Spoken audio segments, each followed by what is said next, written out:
Channel, Caroline Oceana Ryan. Greetings, dear ones. We are very pleased to have this time to speak with you again today. Our writer has received a few questions from a light bringer, and so we offer input on these. This dear one asks, how do we heal our soul? How is the soul impacted by being wounded? And how does it get wounded? I thought it was just our physical beingness that got wounded.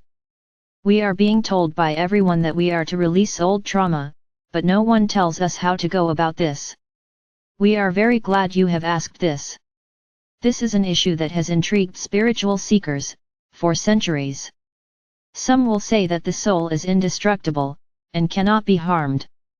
Others will say that though the soul is powerful, it is still a vulnerable presence in the universe, and that certain forms of trauma can absolutely affect its basic essence and etheric makeup. We would say most souls are not created to be impervious to harm. All is changeable in this universe.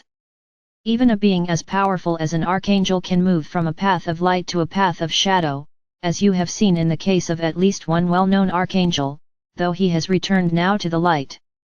Some souls permit a path in which they will, over time, release themselves into that sea of raw energy from which all is created in your universe. They can be harmed, yes.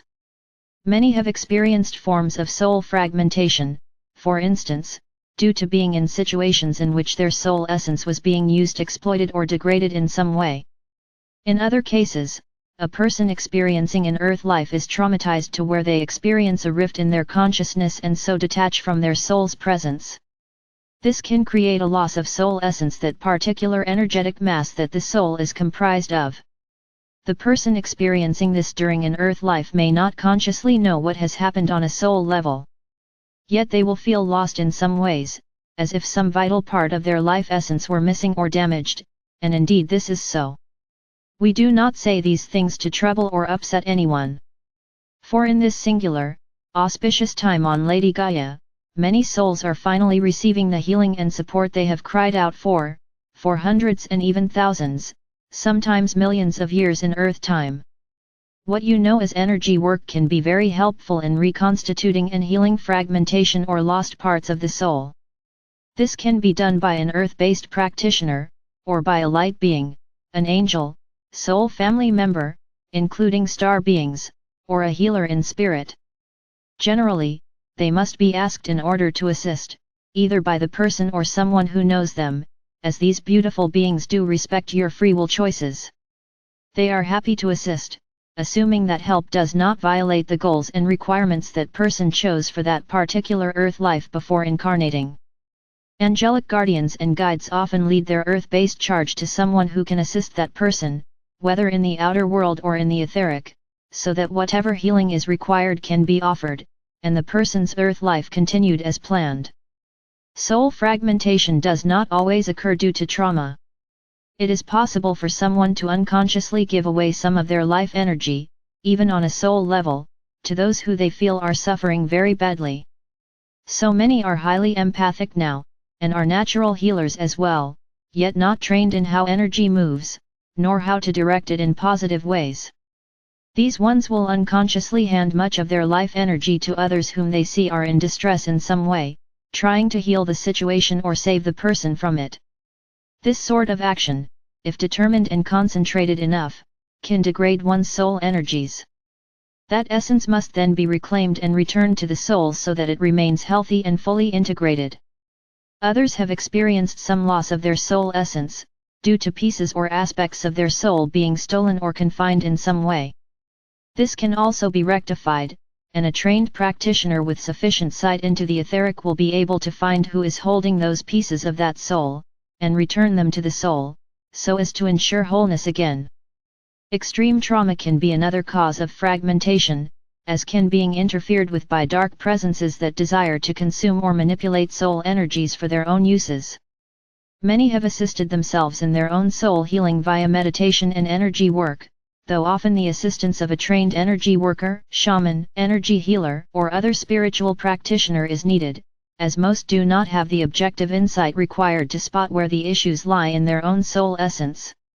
Were you to visit the soul realms, you would see collections, known as soul groups or soul families, of souls presenting to your inner eye as large blue flames, flickering and moving in response to what their other expressions, such as their earth lives, are experiencing at that moment.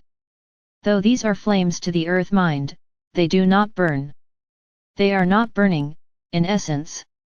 They are cool and pleasant, and most are liberating and empowering to communicate with. You can experience melding with the power and presence of your own soul in meditation, by going into the soul realms and stepping into that blue flame that is your soul.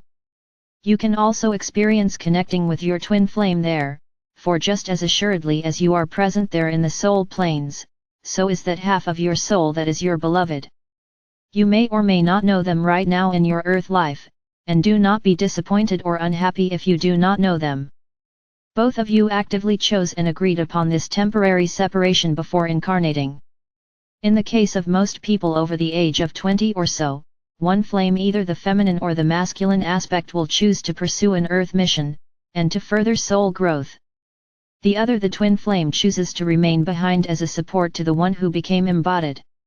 Increasingly now, both twins are being born and will connect in this earth life, yet in general, it takes, as they say, a very old soul who has journeyed far in their spiritual path to have come to that point. Regarding releasing old trauma, increasingly there is assistance for this, as so many have come in now, having declared, while still in the higher realms, "This is my very last earth life in the third dimension." You have no doubt heard some people say this, or thought it yourself. If this is to be, then the trauma of this and all other earth lives must finally be healed or simply released, with no further ego-mind identification with that or any suffering. This takes in-depth healing, of course, within the subconscious mind, the conscious mind and heart, and on a soul level. And so, many are using meditations, energy clearings, and other helps to release the vibrational heaviness that has accompanied earth life for millennia. Have you noticed that some situations bring tears to your eyes, though you may think on a logical level, "Why am I crying at seeing this, when I have never experienced it myself?" And yet, you have, dear ones. In any number of earth lives you have experienced the pain and losses of that and many other earth-based experiences. At other times, you may wonder, "Why can't I let go of this or that experience? It happened years ago, yet it still feels like it happened last week." That is a sign that you carry some trauma from that experience that extends back very far in your earth experiences. The reason it comes to mind and heart, and troubles you still, is that your soul is nudging you, knocking at the door, begging you to finally heal and release this energy pattern from its etheric blueprints, and from your earth-based energies and consciousness. And so, we encourage you. When those moments of anger come up, let them out. Hit a pillow or the sofa cushion. When the tears come up, let yourself cry. Write out how angry and upset you are, how unjust the situation was. Write out everything you need to say. Then burn those sheets of paper in a safe place, affirming, "All of these soul contracts related to these and similar experiences are hereby ended and dissolved now, for all time-space, all dimensions, all universes, all parallels, all realities. It is finished. It is done. My soul is free, and I am free, now and always." There is increased information being shared now about healing trauma. Part of that is recognizing that the trauma exists within you to begin with, and not denying its existence with the effort to override the trauma responses that you see coming up in the course of your day. Realize that those moments are a gift, and a reminder to let out the emotion that is troubling you, and to process it fully until it no longer persists, begging for your attention. We will share more on this in the coming weeks. For now, friends who are family, we send our love, and our very great blessings, with thanks for all you are, and all you give to earth life now.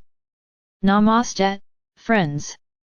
Rejoice as this powerful solar light pouring from the sun, renews and rebirths every particle of your being. Remember that we are with you always, and that you are never alone.